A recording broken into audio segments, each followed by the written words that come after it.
दोस्तों welcome back to government job वाला SSC preparation. इस वीडियो में हम बात करने वाले हैं कि एसएससी स्टेनोग्राफर 2022 का जो एग्ज़ाम हुआ था 17 नवंबर एंड 18 नवंबर को, उसका स्किल टेस्ट फरवरी 15 फरवरी और 16 फरवरी को लगा हुआ है। 15 फरवरी को इंग्लिश वालों का एग्ज़ाम है और 16 फरवरी को हिंदी वालों का एग्ज़ाम होगा। और मॉर्निंग में ग्रेड सी का होगा और आफ्टरनून में ग्रेड डी का होगा। इस वीडियो में हम बात करेंगे कि आपकी जो स्पीड है वो कैसे बढ़ाई जाए कम समय में। जैसे कि अभी हम जानते हैं सिर्फ हमारे पास 25 से 26 दिन बचे हुए हैं। तो इन 25 से 26 दिनों में हम ऐसा क्या करें कि हमारा टाइम कम लगे और हमारी जो स्पीड है वो बढ़ जाए, हम प्रैक्टिस ज़्यादा कर पाएँ। यानी कि जो काम हमें करने में 1 से 2 घंटा लग जाता है, वही काम हम आधे घंटे में किस तरह से करें, इस बारे में हम बात करेंगे और आपको डेफिनेटली इसमें बढ़िया सा रिजल्ट मिलेगा। देखिए, सबसे पहली बात तो आपको ये सुननी है कि आपको स्पीच लिखनी है। भले ही वो 800 वर्ड्स की हो, 1000 वर्ड्स की हो, स्पीड लिखनी है। उसके बाद उसको 10 से 15 मिनट में जितना भी टाइम आपको लग रहा है, 15 मिनट से ज़्यादा नहीं लगना चाहिए, चाहे वो ग्रेड सी की हो चाहे ग्रेड डी की हो। 10 से 15 मिनट आपको लगाना है और आपको स्पीच पढ़नी है। अब पढ़ने के बाद आपको क्या करना है? अब आपको लग रहा हो हमें कहूँगा टाइप करना है, जी नहीं, ऐसा नहीं करना है।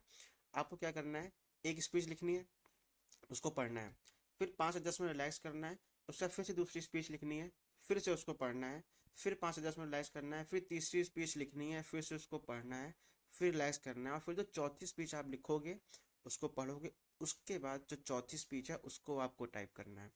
ये ज़रूरी नहीं है कि आप हर स्पीच को लिखें, उसको पढ़ें और उसको टाइप करें। ये ज़रूरी नहीं है, टाइप करना हर बार ज़रूरी नहीं है, क्योंकि हर बार अगर आप टाइप करोगे तो आपका टाइम बहुत ही ज़्यादा कंज्यूम हो जाएगा। फॉर एग्जांपल, आपने एक स्पीच लिखी, उसको पढ़ा, आप उसको टाइप करने लग गए। आप ये समझिए आप कितना भी तेज़ कर लें 1 घंटा आपका चला जाएगा, क्योंकि टाइप करने के बाद आप मैच भी तो कराओगे, ये भी तो चेक करोगे कि हाँ मिस्टेक्स कितनी आ रही हैं, मिस्टेक्स कहाँ आ रही हैं, ये भी तो चेक करोगे आप। तो इसलिए हर स्पीच में आपको वो नहीं करना है। इससे आपका जो टाइम बचेगा और आपकी प्रैक्टिस ज़्यादा हो जाएगी। ये मेरा तरीका है दोस्तों, मैं ऐसा ही करता था, इसलिए मैं आपको बता रहा हूँ। और इससे क्या रहता है ना कि अगर आप हर स्पीच को टाइप करोगे तो टाइम बहुत ज़्यादा कंज्यूम हो जाता है, ठीक है। और अगर आप कम स्पीच को टाइप करोगे तो प्रैक्टिस भी ज़्यादा हो जाती है, टाइम भी कम लगता है। और धीरे धीरे आपकी प्रैक्टिस इतनी अच्छी हो जाएगी ना कि आपको कोई भी स्पीच बोल दी जाए, कैसे भी वर्ड्स बोल दिए जाएं, वो आपके दिमाग में रहना शुरू हो जाएंगे। जब आप ऐसे प्रैक्टिस करोगे दिमाग में बट बस जाएंगे। तो जब भी आप कोई स्पीच टाइप करोगे या पढ़ोगे तो ऑटोमेटिकली आपके दिमाग में आने लग जाता है, क्योंकि स्पीच सुनने के बाद सबसे ज़्यादा ज़रूरी ये होता है कि आपको स्पीच कितनी याद रह जाती है, कितना आपके दिमाग में रह जाता है, आपका कंसंट्रेशन उस समय कितना रहता है। इसलिए ज़्यादा से ज़्यादा लिखना है और पढ़ना है। टाइप अगर मैं कहूँ दिन में सिर्फ, और अगर आप पूरा दिन खाली हो, दिन में 3 बार टाइप कर लो, उससे ज़्यादा मत करो, ये भी बहुत ज़्यादा है।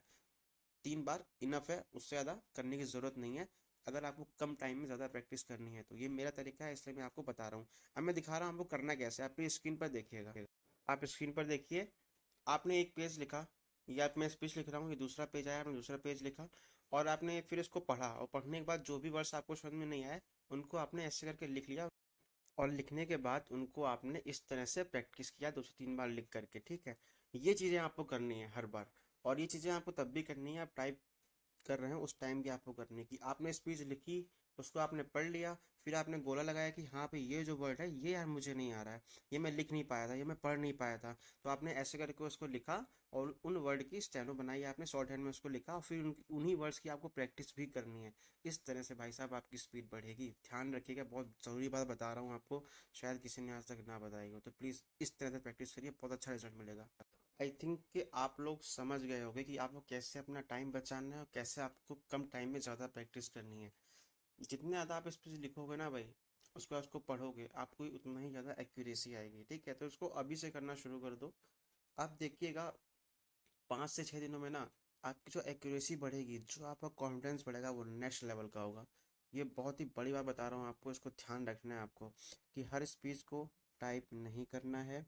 आप अगर लगातार प्रैक्टिस करना चाहते हैं 2 से 3 घंटे करिए, स्पीच लिखिए पढ़िए, स्पीच लिखिए पढ़िए, स्पीच लिखिए पढ़िए, इतना करिए। और जो चौथी स्पीच लिखिए उसको पढ़ने के बाद टाइप करिए, ऐसा करिए। और हर बार आपको ऐसे ही करना है, हर स्पीच को टाइप नहीं करना है। ये बार बार जोर देके कह रहा हूँ क्योंकि ये ज़रूरी चीज़ है। नहीं तो आप टाइम बहुत वेस्ट कर दोगे, प्रैक्टिस कम हो पाएगी। और फिर अगर कुछ चीज़ें गलत हो जाती हैं तो फिर कॉन्फिडेंस ही कम हो जाता है ना। समझ रहे हो बात को? ऐसा आपको करना है। तो दोस्तों, अगर वीडियो इन्फॉर्मेटिव लगी हो, अगर एडवाइस अच्छी लगी हो, तो प्लीज़ लाइक कर देना। चैनल पे नए हो सब्सक्राइब कर देना। और अगर मुझसे जुड़ना चाहते हो तो मेरा टेलीग्राम का ग्रुप का लिंक डिस्क्रिप्शन में है, इंस्टा आईडी भी डिस्क्रिप्शन में, आप जाके मुझे फॉलो कर सकते हो, मुझसे जुड़ सकते हो। और कोई भी क्वेश्चन हो पर्सनली मुझसे पूछ सकते हो। तो मिलते हैं जल्दी नेक्स्ट वीडियो में, तब तक के लिए बाय बाय, टेक केयर।